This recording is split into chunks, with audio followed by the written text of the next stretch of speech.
할렐루야. 예수 그리스도 이름으로 하나님 말씀 증거하겠습니다. 우리 다 같이 하나님 말씀 다니엘서 2장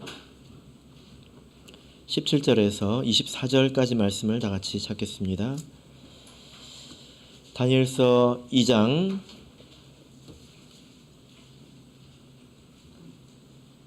17절에서 24절까지 말씀을 저와 여러분이 한 절씩 교독하도록 하겠습니다. 다니엘서 2장 17절. 이에 다니엘이 자기 집으로 돌아가서 그 동무 하나냐와 미사엘과 아사랴에게 그 일을 고하고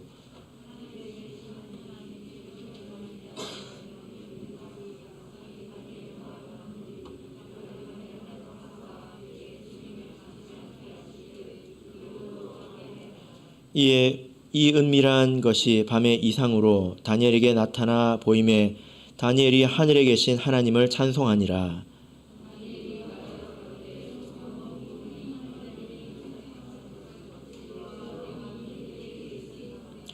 그는 때와 기한을 변하시며 왕들을 폐하시고 왕들을 세우시며 지혜자에게 지혜를 주시고 지식자에게 총명을 주시는도다.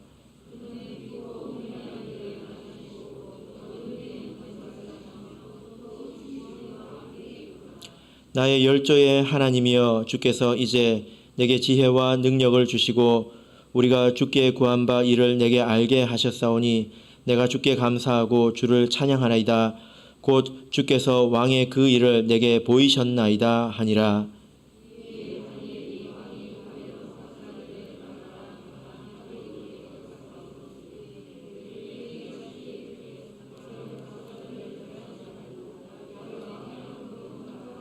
그리하면 내가 그 해석을 왕께 보여드리리라. 아멘. 네, 오늘 이 시간은 느부갓네살의 꿈과 합심기도라는 제목으로 하나님 말씀을 증거하겠습니다. 여러분들은 꿈을 잘 꾸시는 편입니까? 네. 어떻게 대답을 좀 해보시죠. 꿈을 잘 꾸시는 편입니까? 아니면 개꿈도 안 꾸시는 편입니까?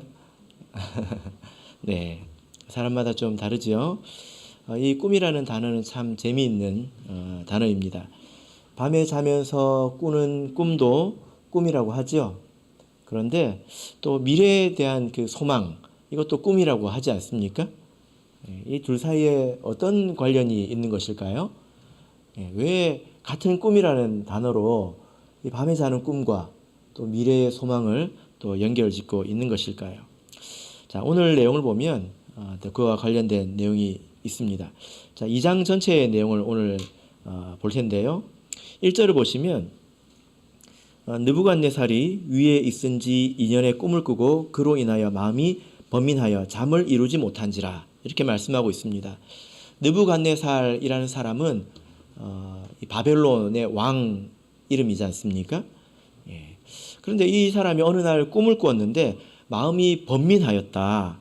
그래서 잠을 이루지 못하였다. 이렇게 말씀을 하고 있습니다. 꿈에서 도대체 그가 본 것이 무엇인지, 그것이 또 어떤 의미인지 아직은 모르겠지만 그것이 뇌리에서 사라지지 않고 계속 마음을 답답하게 만들고 또 요동치게 만들었다. 잊혀지지 않았다라는 것입니다. 이 일을 여러분들께서 성경에서 읽어보셨을 텐데요. 그 이후에 어떤 일들이 있습니까? 이 사람이 그 꿈의 뜻이 무엇인지 너무 궁금해가지고 어떤 일을 하죠?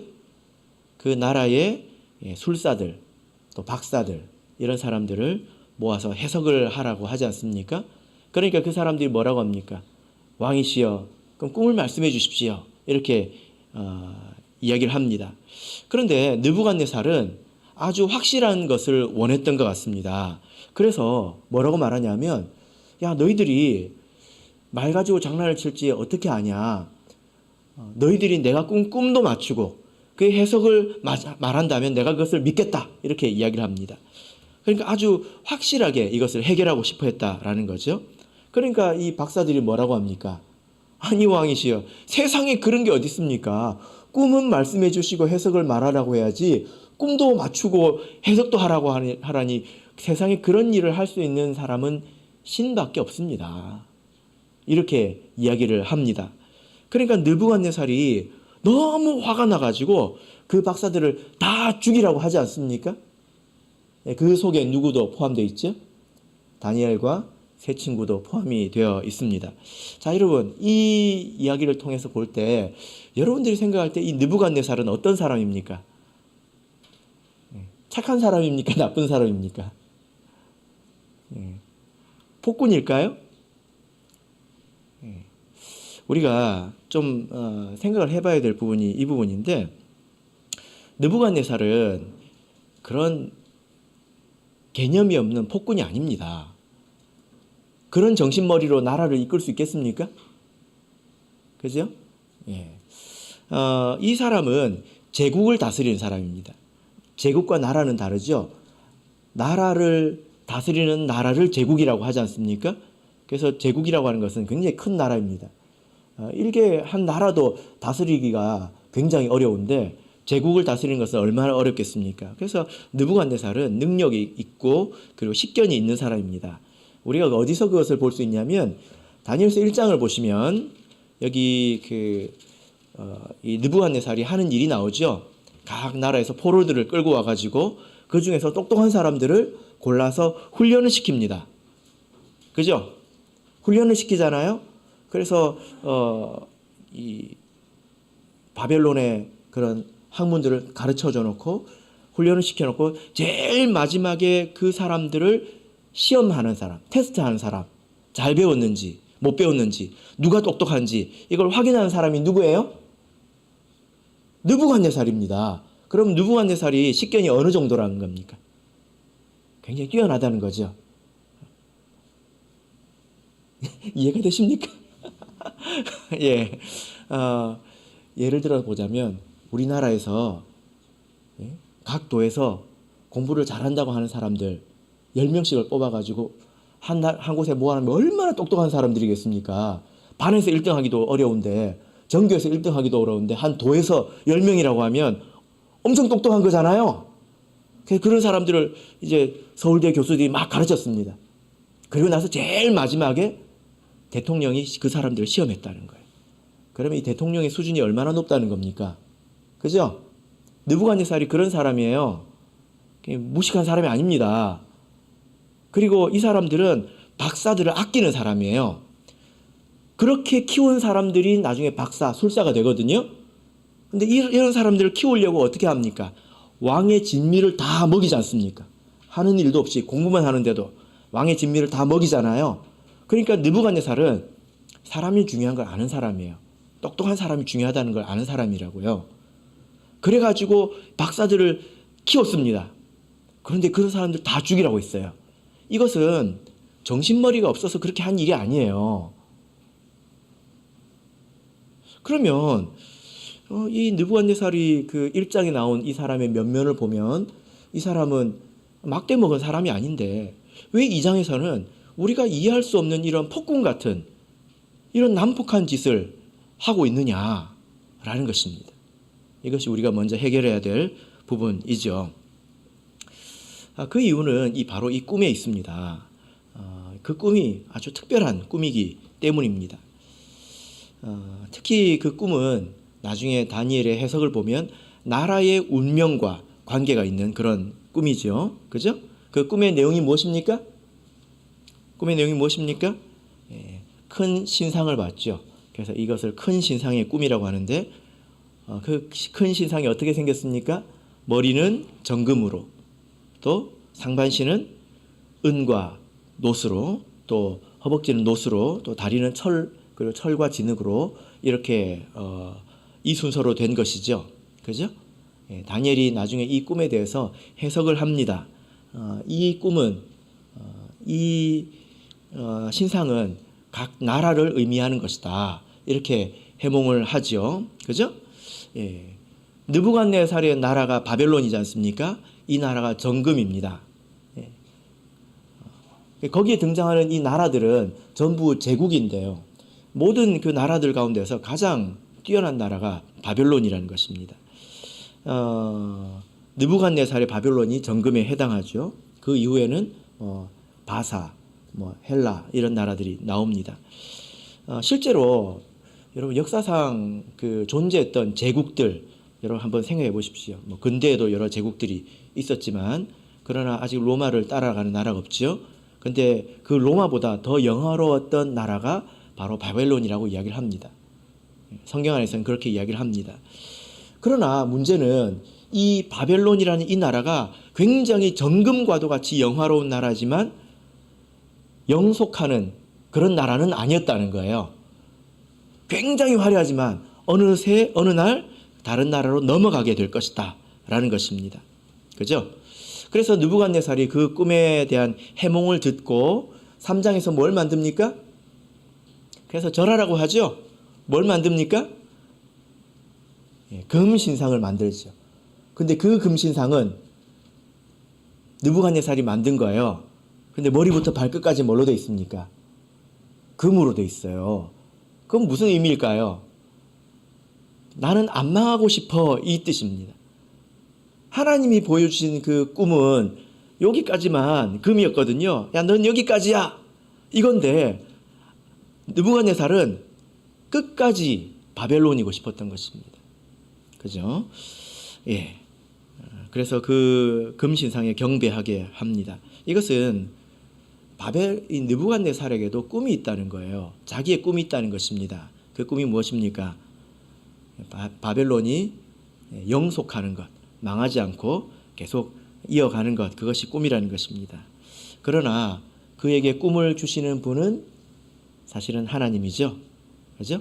예, 꿈이 머릿속으로 오는 걸 막을 수 있습니까?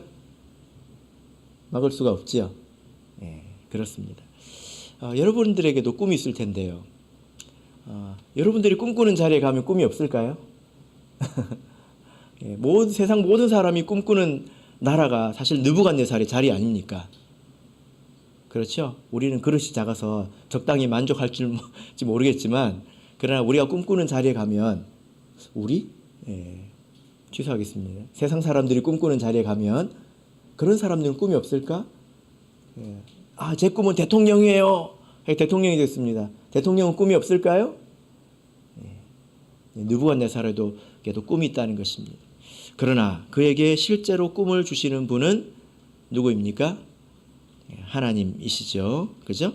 그래서 우리가 이렇게 추측을 해볼 수 있습니다. 이것은 합리적인 추측인데요. 느부갓네살이 그 꿈을 꾸었을 때 그 꿈의 그 뜻을 정확하게는 몰랐지만 희미하게나마 이것이 나라의 운명과 관계에 있다라고 그는 생각했을 것입니다. 그래서 죽기 살기로 그 꿈을 해몽을 하려고 했던 것이고 극도로 불안해서 박사들을 다 죽이는 지경에 이르게 되었다라는 거죠. 그 가운데 다니엘과 세 친구가 있는 것입니다. 그러니까 따져보자면 이 모든 일들은 누구에게서 시작된 것입니까? 하나님으로부터 시작된 일이죠. 그죠? 하나님으로부터 시작된 일입니다. 또 그 일이 결국 다니엘에게는 위기의 모습으로 지금 찾아왔다는 것입니다. 어느 날 호련히 이런 위기가 찾아왔다는 것입니다. 자, 이런 상황에서 14절부터 16절을 보겠습니다. 14절에서 16절 같이 읽겠습니다. 시작. 왕의 시위대 장관 아리옥이 바벨론 박사들을 죽이러 나가매 다니엘이 명철하고 슬기로운 말로 왕의 장관 아리옥에게 물어 가로되 왕의 명령이 어찌 그리 급하뇨. 아리옥이 그 일을 다니엘에게 고하매 다니엘이 들어가서 왕께 구하기를 기한하여 주시면 왕에게 그 해석을 보여드리겠나이다 하니라. 자, 이 소식을 다니엘이 들었을 때 다니엘이 그 급박한 순간을 명철하고 슬기로운 말로 잠시 모면을 해서 왕에게 약간의 시간을 얻지 않습니까? 약간의 기회를 얻습니다. 이때 만약에 여러분 같으면 어떤 일을 하시겠습니까? 느부갓네살이 화가 나가지고 모든 박사들을 다 죽여라 했습니다. 이것은 그냥 홧김에 하는 소리가 아니에요. 이때 다니엘이 시간을 벌어서 다니엘이 뭘 하죠? 자, 17절부터 18절을 읽겠습니다. 17절에서 18절 읽겠습니다. 시작. 이에 다니엘이 자기 집으로 돌아가서 그 동무 하나냐와 미사엘과 아사랴에게 그 일을 고하고 하늘에 계신 하나님이 이 은밀한 일에 대하여 긍휼히 여기사 자기 다니엘과 동무들이 바벨론의 다른 박사와 함께 죽임을 당치 않게 하시기를 그들로 구하게 하니라. 예. 자, 여러분, 이 세 친구와 다니엘의 세 친구가 무엇을 합니까? 예, 합심해서 기도를 하죠. 그죠? 이것이 신앙의 공식입니다. 신앙의 공식이에요. 신앙에 여러 가지 공식이 있는데, 여러분 수학에도 많은 공식이 있지 않습니까? 근데 왜 수학이 어렵죠? 공식대로만 하면 되잖아요. 왜 어렵습니까? 공식이 많기 때문에 어려운 거예요. 하나만 있는 게 아니라 공식이 여러 가지가 있거든요.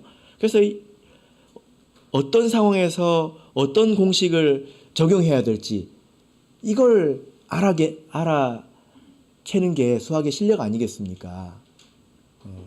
그죠? 공식을 많이 외워도 시험 문제를 보고 여기다 뭘 갖다 써야 되지? 이제 헷갈리면 점수를 얻을 수 없는 것입니다. 우리가 지금 이 말씀을 읽으면 굉장히 간단해 보입니다. 또 당연해 보이고요. 그죠? 다니엘이 어려운 일이 있었다. 그래서 합심해서 기도했다. 이걸 보면 마치 우리가 수학 제일 뒤에 있는 답장을 보는 것 같습니다. 답장 보면 쉬워요, 어려워요? 하고 답장 보면 다 알잖아요. 하잖아요. 그죠? 예, 그런 것 같습니다. 그러나 실제로 만약에 우리가 이런 상황에 처한다면 이런 선택을 하기가 결코 쉽지 않습니다. 이렇게 당연히 할 것 같죠? 근데 이렇게 선택하기가 쉽지 않아요. 무슨 말이냐면 우리가 살아가면서 이런저런 일들을 많이 만나는데 내가 하나님 말씀을 많이 들어가지고 합심 기도도 알고 뭐도 알고 하는데 내가 처한 상황이 무슨 상황인지는 몰라요. 나에게 찾아오는 이런 일들이 도대체 무슨 일인지 잘 분별을 못하는 것입니다. 그래서 내가 지금 겪는 이런 일들이 내가 죄를 지어서 죄의 대가로 겪고 있는 일인지 아니면 이 일이 하나님의 섭리로 내가 겪을 수밖에 없는 일인지 아니면 내가 이 일은 견뎌야 되는 일인지 극복해야 되는 일인지 혹은 이 일은 답이 있는 문제인지 혹은 답이 없는 문제인지 사람들이 잘 분별하지 않습니다. 상황 인식 능력이 떨어진다는 거예요. 여러분 병에 걸리셨을 때 아프잖아요. 그럼 기도하실 겁니다. 뭐라고 기도하십니까? 여러분 뭐라고 기도하십니까? 수현 형제 지금 몸살 감기에 걸려가지고 죽을 것 같아요. 뭐라고 기도하실래요? 1번 하나님 낫게 해주세요. 2번 1번만 있는 게 아니에요. 2번 하나님 견딜 힘을 주세요. 뭐라고 기도하실래요? 둘 다 나을 때까지 견딜 힘을 주세요. 굉장히 지혜롭네요. 예, 굉장히 단순한 질문을 제가 드렸는데 만약에 우리가 일반적으로 단순하게 하나님 좀 고쳐주세요 이렇게 기도하지 않습니까? 그럼 그때 하나님께서 진짜? 너 책임질 수 있어? 진짜? 이렇게 물어보면 여러분들 사실 대답 못할 겁니다. 왜 그렇죠? 때로는 하나님께서 우리에게 작은 고통을 주셔서 큰 문제를 피하게 하시는 경우도 있거든요. 진짜? 감당할 수 있겠어? 라고 하나님 물으시면 아니요! 라고 대답하게 되지 않을까요? 그냥 코앞에 있는 문제만 닥치면 해결하면 됩니까? 그렇습니까? 그래서 우리가 사실 성경에 이런 말씀이 있습니다. 하나님이 성령께서 우리의 연약함을 도우시는데 우리의 연약함이 뭐냐? 마땅히 빌 바를 알지 못한다는 것입니다. 내가 기도를 해야 되는데 뭐라고 기도를 해야 될지 사실 우리는 몰라요. 뭐가 나한테 진짜 좋은 것인지 몰라요. 여기서 우리가 출발을 해야 합니다. 그래서 그냥 내 입에서 나오는 것이 다 답이라고 생각해서는 안 된다는 것입니다. 이게 지금 답이 있는 문제인지 없는 문제인지 판단을 해야죠. 죄의 대가로서 내가 견뎌야 되는 것인지 아니면 하나님의 섭리 가운데 있는 문제인지 내가 빨리 벗어나야 되는 문제인지 판단을 해야죠. 그러니까 잘못된 공식을 적용할 수 있는 거예요. 만약에 다니엘이 오늘 이 본문의 상황에서 내가 죽으면 죽으리다. 그럼 그랬다면 어떻게 됐을까요? 어울리지 않죠. 우리가 그 삶에서 많은 일들을 겪게 되는데 그런 문제에 대해서 생각을 하지 않으면 고생을 많이 합니다. 답이 없는데 계속 답을 찾아다녀요. 답이 없는데 오늘 이 문제는 답이 없는 문제입니다. 느부갓네살 입에서 나왔기 때문에 이것은 답이 없습니다. 그럴 때는 답을 찾아서는 안 됩니다. 때로는 답이 있는 문제인데 엉뚱한 선택만 하고 있죠. 무작정 고쳐달라고 때만 쓰고 있죠. 이유가 있는데 이제 그러면 하나님의 응답이 없겠죠. 여러분, 그래서 우리가 인생을 살면서 겪는 일들은 다 성격이 다릅니다. 그래서 그 상황에서 내가 어떤 태도로 하나님을 찾아야 되는지, 신앙의 어떤 공식을 활용해야 되는지 이것을 우리가 잘 알아야 된다는 거예요. 다니엘은 하나님께서 다스리는 사람 아니었습니까? 근데 그 사람에게도 이런 문제가 찾아왔습니다. 죽음의 그림자가 그에게 드리웠다라는 것입니다. 다니엘은 지난 시간에 제가 6장에서 다니엘의 그 개인의 기도에 대해서 말씀을 드렸는데 기억나십니까?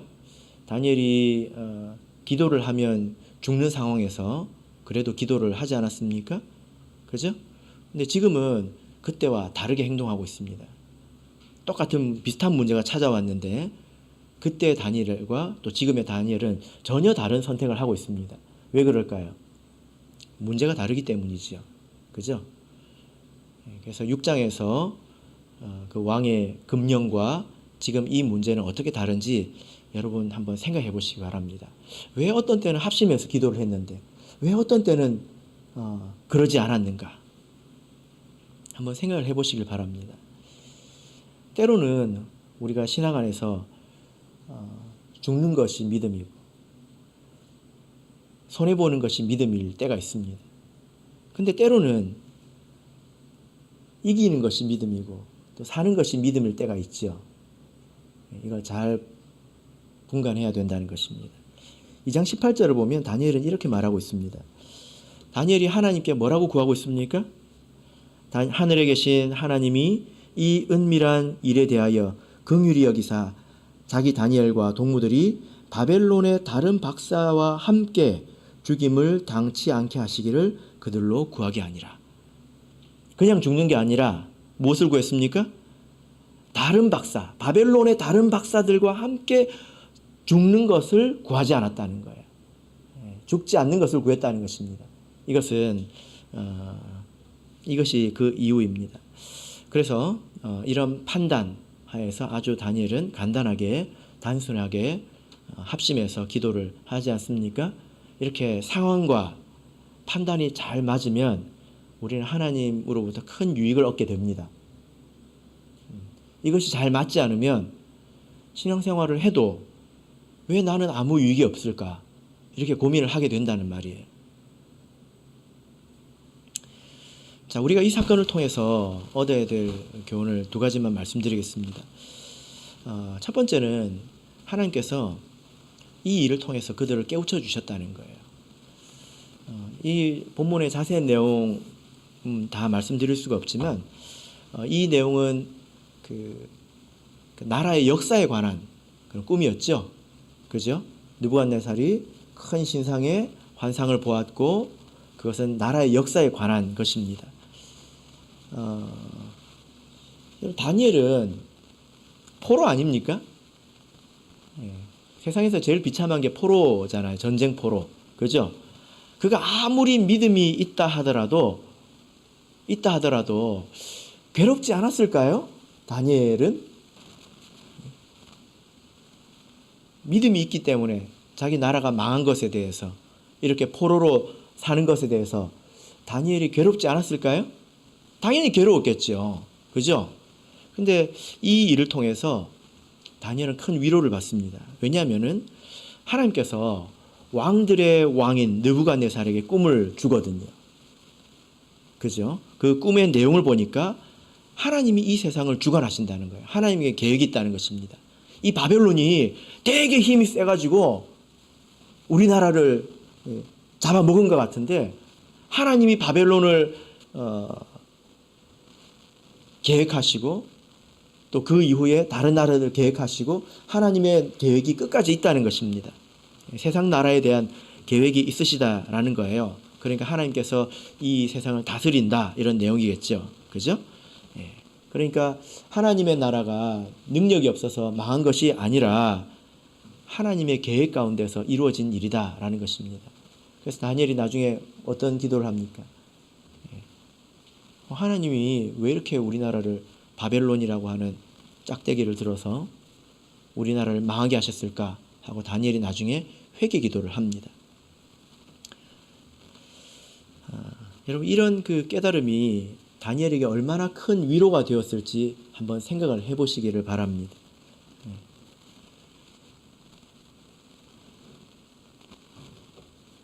여러분, 축구를 좋아하십니까? 축구를 아주 좋아하는 사람들은 축구를 보다가 심장병으로 죽기도 해요. 열받아서. 축구를 하는 것은 건강에 좋습니다. 뼈만 안 부러지면. 축구를 보는 것은 그렇게 건강에 좋지 않대요. 심장이 벌렁벌렁 거려가지고. 근데 예를 들어서 어떤 사람이 한일전을 보고 있습니다. 한일전은 심장이 2배로 뛰지 않습니까? 여러분들은 다 거룩하셔가지고 축구도 안 보시고 그러신 분인 것 같아요. 그런데 어떤 사람이 축구를 보는데 2대0으로 지고 있습니다. 그런데 싱글벙글한 거예요. 그 사람은 매국노죠. 근데 그게 아니에요. 이유가 있어요. 왜 기분이 좋을까요? 사실은 그게 재방송이거든. 결과가 이미 나와 있거든요. 3대2로 이겼어요. 3대2로 이겼어요. 결과를 알고 보니까 어때요? 2대0으로 지고 있어도 여유가 있죠? 그죠? 그죠? 이런 일입니다. 다니엘은 이 일을 통해서 죽을 뻔하다가 기사회생한 것으로 이야기가 끝나는 게 아니에요. 하나님께서 의미 없는 이런 일들을 왜 하시겠습니까? 이런 일을 통해서 다니엘은 깨달았다는 거예요. 세상 모든 나라를 하나님 주관하시고 이 바벨론이 어느 순간 끝나게 되고 그 이후에 다른 나라, 바벨론만 못한 다른 나라가 오는구나. 그리고 결국에는 손으로 뜨이지 않은 그런 큰 돌이 쳐부셔서 다 산산조각 내는구나. 하나님의 승리가 있구나. 이걸 다 믿음을 통해서, 계시를 통해서 끝을 알게 된 것입니다. 끝을 알고 지금을 살아가니까 지금이 괴롭지 않은 거예요. 만약에 하나님께서 그러실 리가 없겠지만 여러분들의 인생의 끝을, 천사와 함께 하늘로 올라가는 끝을 보여주시고 지금을 살아간다면 지금이 그렇게 괴롭지 않을 거예요. 다니엘이 이렇게 위로를 받았다는 것입니다. 그래서 이 일은 하나님으로부터 시작된 일인데 그냥 공연히 다니엘이 죽을 뻔했다가 그냥 재주가 좋아서 어떻게 살아났다, 그 이야기가 아니라 하나님께서 다니엘에게 위로해 주셨습니다. 위기로 찾아왔지만 그 일이 끝나고 나니까 다니엘 마음속에 믿음이 생겼다는 거예요. 고난을 이겨낼 믿음이 생겼다는 거예요. 그리고 이 일 때문에 우리가 지금 성경을 보지 않습니까? 그죠? 그래서 하나님께서 이렇게 합심 기도를 통해서 어떤 위기를 돌파하게 되면 그것을 통해서 우리 신앙에 큰 유익을 주십니다. 반드시 그렇습니다. 두 번째로 우리가 이 사건을 통해서 얻을 수 있는 교훈은 합심 기도에는 큰 능력이 있다는 것입니다. 성도들이 이런 방식을 쓸 줄 알아야 합니다. 그래서 합심 기도를 할 때는 마음을 모을 줄 알아야 되고 또 합심 기도를 또 부탁할 줄도 알아야 합니다. 그런데 이러기가 쉬워요. 합심 기도를 정말 해야 될 상황일 때 부끄러워서 말하지 못하고 또 내 일이 아니니까 마음을 합하지 못하고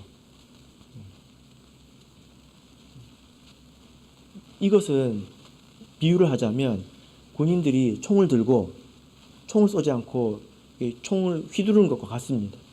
막대기처럼. 얼마나 무지합니까? 그죠? 총은 들고 쏴야죠. 근데 이게 총을 쏜 줄을 몰라가지고 이걸 몽둥이처럼 휘두르면 전쟁에서 이기겠습니까? 지겠습니까? 이길 생각을 말아야죠. 그죠? 하나님께서 우리에게 주신 큰 무기가 성령을 통해서 기도하는 것이고 그 가운데서 마음을 합해서 합심해서 기도하는 것인데 궁뎅이만 맞대고 기도한다고 그게 합심 기도가 아니에요. 마음을 합해야 되는 것입니다. 그렇게 기도할 때 그 기도에는 큰 능력이 있습니다. 그래서 이렇게 마음을 합해서 기도할 일이 있을 때 그렇게 기도를 하시기를 바랍니다. 이 합심 기도를 통해서 하나님의 은혜를 체험한 일들이 많은데요. 이제 오늘 저희 가족이 또 오지 않았습니까? 여기 계시죠? 네, 또 저희 어머니도 몇 개월 만에 또 부산교회 예배에 참석을 하셨습니다. 그동안의 일들을 간단히 좀 말씀을 드리는 것이 또 합심 기도의 유익에 대해서 좀 말씀을 드리는 것이기도 하고 또 기도 부탁을 드리는 것이기도 해서 좀 간단히 말씀을 드리려고 합니다. 저희 이제 어머니 아버지가 2013년 8월 달에 세례를 받으셨습니다. 그때 저희 아버지가 심근경색으로 굉장히 위독하셔가지고 뭐 경색 각종 뇌경색, 심근경색 4번째 쓰러지셨거든요. 그래서 뭐 며칠을 더 산다라고 이렇게 보장할 수가 없어서 제가 설득 끝에 일단 세례를 받으시기로 이렇게 하셨습니다. 근데 감사하게도 그렇게 세례를 받으시고 또 좀 더 오래 사셨죠. 그죠? 그 이후에 이제 뭐 사실 큰 믿음은 없으셨습니다. 또 아버지께서 이제 돌아가신 후에 또 저희 어머니가 부산으로 이사 오게 되셨는데요. 또 그 참 저는 큰 은혜라고 생각을 합니다. 부산이 얼마나 큽니까? 그죠? 여러분 그런 생각 하시고 사십니까? 부산이 커요. 차도 많이 밀립니다. 그죠? 그래서 그 이사 올 때 제가 어디로 이사 가시라고 제가 말씀을 드릴 수 없는 상황이었습니다. 그냥 부담을 또 가지시게 되니까. 근데 굉장히 가까운 곳에 얻었더라고요. 이게 제가 한 게 아닙니다. 사실은. 하나님께서 이렇게 인도를 해주셨다고 저는 믿습니다. 그래서 처음에 이사 오시고 나서 교회 오기가 상당히 부담스러우셨는데 또 뭐 여러분들 잘 아시잖아요. 저희 가족의 배경이 기독교하고는 완전히 거리가 멀거든요. 그래서 그런 환경 속에서 또 나오시기가 또 어려웠을 겁니다. 근데 또 나오셔가지고 그것도 하나님의 은혜라고 생각이 되는데 나오셔서 교회를 잘 다니시더라고요. 그것에 대해서 또 제가 감사를 드렸죠. 또 우리 부산교회 성도님들께서 사랑을 많이 베풀어 주셔서 교회 다니시는 것을 또 기뻐하셨습니다. 그리고 1월 달에 그 성령을 받으셨다고 제가 이렇게 문자로 이제 연락을 받았는데요. 사실 제가 뭐 멀리 있다 보니까 자주 못 내려오잖아요. 어떤 일로 내려왔는지 모르겠지만 저 혼자 내려올 일이 있어서 내려왔다가 같이 집에서 기도를 하는데 이제 기도가 너무 좀 이상한 거예요. 예.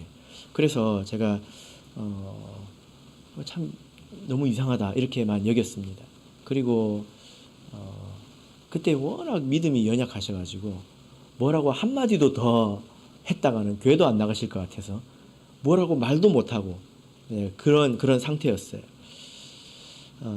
그런 상태로 이제 몇 개월이 지나갔습니다. 그래서 7월 말까지 왔는데요. 그때 이제 어머니께서 어느 날 안식일에 꿈을 꾸셨습니다. 그게 뭐냐면 저 멀리서 새카만 공이 자기에게 이렇게 날아오는 거예요. 마치 총알이 날아오는 것처럼. 근데 그 꿈이었지만 생시처럼 느껴져가지고 내가 저것을 맞으면 죽겠다 이런 생각이 들어서 꿈에서 잠에서 일어나서 놀라서 방 밖으로 뛰쳐나오는 것을 잠에서 깼습니다. 그리고 그날 교회를 못 오셨어요. 그때부터 몸이 안 좋아지셨습니다. 제가 그때부터 좀 의심을 사실은 했는데요. 그게 제 의심이지 본인이 믿음을 가져야 되지 않습니까? 그래서 그 이후로 건강이 굉장히 안 좋아지셨는데 2주 정도 청주에 제가 있는 곳에 오셔가지고 또 이렇게 우리 또 집사님이 계시거든요. 그분 병원에서 검진도 받으시고 또 요양을 하셔가지고 상당히 좋아지셔가지고 부산으로 다시 내려오셨어요. 그리고 안식일에 한 번 더 오셨습니다. 기억을 하실런지 모르겠지만 그때가 부산교회 영은회였어요. 그죠? 근데 이제 그때 영은회 때 기도하는 중에 어머니가 워낙 뭐 성경적으로 이렇게 배우는 것이 좀 적다 보니까 무엇이 중요한 것이고 또 무엇이 덜 중요한 것인지 잘 모르시잖아요. 그래가지고 나중에 이야기를 해주시는데 그날 기도를 하는데 양쪽에서 꽹과리 소리가 들리더래요. 여러분 혹시 기도하는 중에 꽹과리 소리를 들으셨다면 바로 저한테 찾아오셔야 됩니다. 꽹과리 소리를 들었대요. 근데 기도할 때 누가 꽹과리를 치겠어요? 이거 어떤 소리일까요, 여러분?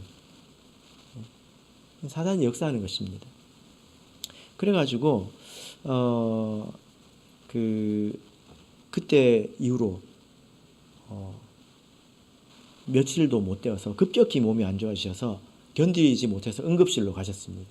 거기서 10여일을 계셨는데 아무리 검사해도 병명이 안 나옵니다.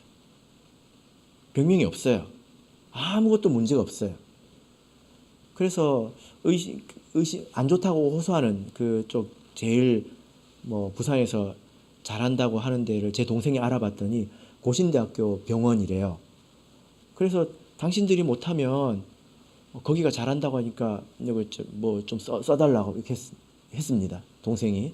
그러니까 그 의사가 뭐라고 그러냐면 내가 얼마 전에 그 병원에서 왔다. 고신대 대학병원 거기서 왔다. 근데 거기 가면 똑같이 해줄 거다. 근데 내가 보니까 할 게 없다.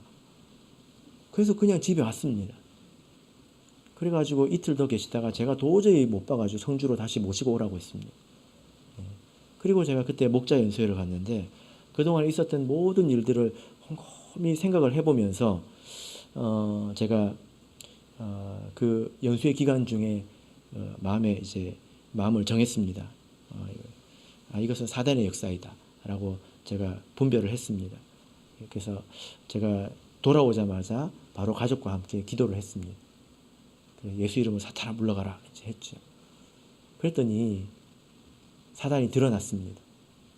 전혀 보지 못했던 어머니의 모습이 보이게 되고 그 이후로 기도를 하게 되면 굉장히 괴로워하게 되고 여러분들이 사단의 역사다 하면 생각하는 그 모습이 그제서야 드러났습니다. 그 이전에는 다 병 같았어요. 다 몰랐습니다. 그래서 제가 그때부터 이것은 어떤 일일까 기도하면서 이것은 합심 기도해야 될 문제라고 판단을 했습니다. 그래서 제가 매일 오후 2시에 교회에서 기도하겠다 했을 때 성도님들이 많이 와주셨습니다.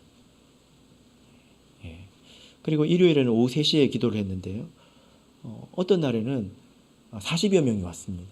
성주교회 규모에서 그렇게 오셨습니다. 어떤 분은 2시간 반 운전을 해가지고 그 시간에 맞춰서 왔다가 또 가시기도 하시고 그렇게 합심해서 기도를 해주셨습니다.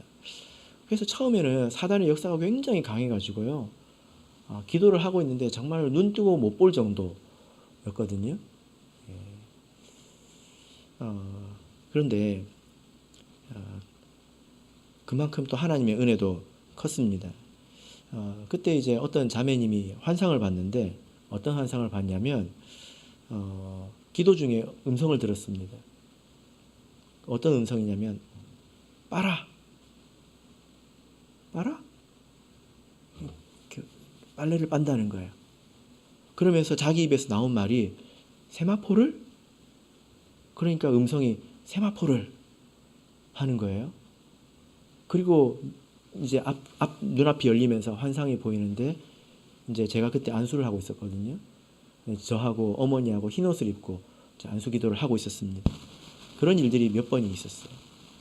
그래서 이것은 하나님께서 그동안에 있었던 죄의 문제를 해결하려고 하시는 것이구나 이런 생각을 하게 되었습니다. 그리고 그렇게 합심 기도할 때 어떤 일이 있었냐면 이렇게 2시간 걸려서 온다고 하는 가정이 있었잖아요. 그분 집에 딸이 있었는데 눈을 감고 기도를 하고 있는데 갑자기 앞이 보이더래요. 그래서 자기가 눈을 뜨고 있는 줄 알았대. 그래서 눈을 더 꼭 감았는데 더 선명하게 보이더래요.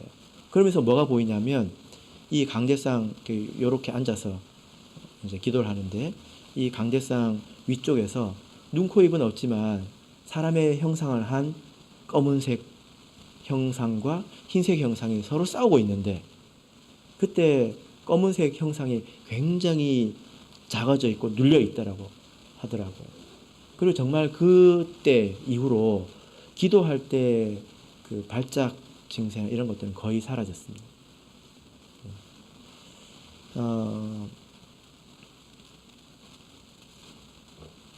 그리고 그 청주교회 같은 경우는 1월 1일에 신년 성찬을 하는데요. 일주일 전에 제가 그 사이에 시간이 많이 있으니까 또 교육을 하지 않습니까? 하나님 믿는 믿음에 대해서 또 교육을 해야 되니까 이제 많이 가르쳐 드렸습니다. 그래서 회개해야 되는 것도 알려드리고 하나하나 제가 알려드렸습니다. 그런데 어느 날 밤에 잠을 못 주무시고 나오셨더라고요. 왜 그러셨느냐 하니까 잠을 자려고 딱 누웠는데 몇 개월 전에 절에 갔던 게 생각이 난 거예요. 그리고 절에 갔더니 절에서 꽹과리를 치던 게 생각이 나더래요. 그 전까지 새까맣게 잊어버리고 있다가. 근데 그 꽹과리 소리가 그 소리를 들을 때 어떤 일이 생각이 났을까요? 여기서 기도할 때 들었던 꽹과리 소리가 생각이 난 거예요. 그래서 그 이후에 그 성찬을 받을 때 여러분 아시죠? 우리가 성찬을 받을 때는 자기를 살피고 돌아보고 먹지 않으면 그것으로 인해서 우리가 도리어 더 해를 입을 수 있거든요. 그래서 하나님께서 회개할 수 있도록 깨우쳐 주셨다라고 믿고 또 우리가 성찬을 그때 이제 감사함으로 받았습니다. 하나님께서 그래서 그 합심 기도를 통해서 많은 회개해야 될 것을 회개하게 해주시고 그리고 또 은혜로 그래도 걸어 다닐 수 있고 또 생활할 수 있도록 해주셨거든요. 다른 것들은 못 하시는데 성경 읽는 것, 기도하는 것, 찬양 듣고 이런 것들은 지금 다 하실 수 있습니다. 그래서 지금도 교회를 오셨죠. 왜 그런데 낫게 해주시지 않을까? 이게 마지막 남은 하나 문제이지 않습니까? 제가 그걸 아직 모르겠습니다. 그래서 아마도 부산교회 성도님들의 기도가 필요해서 그러진 않을까 이런 생각이 좀 드는데요. 이런 모든 일들 제가 아직 다 말씀드린 건 아닌데 나중에 은혜롭게 이야기할 수 있을 때 제가 다 말씀드리겠습니다. 근데 하나님의 은혜가 굉장히 많이 있었습니다. 하나님께서 건져주시는 그런 은혜들 깨닫게 해주시고 회개하게 해주시고 또 일깨워 주신 그런 일들이 다 많이 있었습니다. 어머니가 괴로움 당하는 것 빼고는 전부 다 좋은 일이었어요, 사실은. 그런 모든 일들이 다 합심기도 가운데서 나타났다라는 것입니다. 우리가 오늘 이 다니엘의 이야기를 통해서 깨달아야 될 것은 문제를 분별하고 그 문제에 걸맞는 우리 신앙의 방법을 쓸 줄 알아야 된다는 것입니다. 그 중에 중요한 것이 무엇입니까? 마음을 합해서 기도하는 거죠. 그죠? 우리 부산교회도 마음을 합해서 기도해야 될 일이 제가 온 지 며칠 안 됐지만 많이 있는 것 같습니다. 그죠? 예, 그때 여러분 마음을 합해서 기도하실 거죠? 예, 그렇게 되기를 바랍니다. 바라옵기는 우리 모든 성도님께서 또 저와 여러분이 하나님을 의지함으로 합심해서 기도할 수 있는 그런 성도가 되기를 바랍니다. 우리 다 같이 찬송하겠습니다. 432장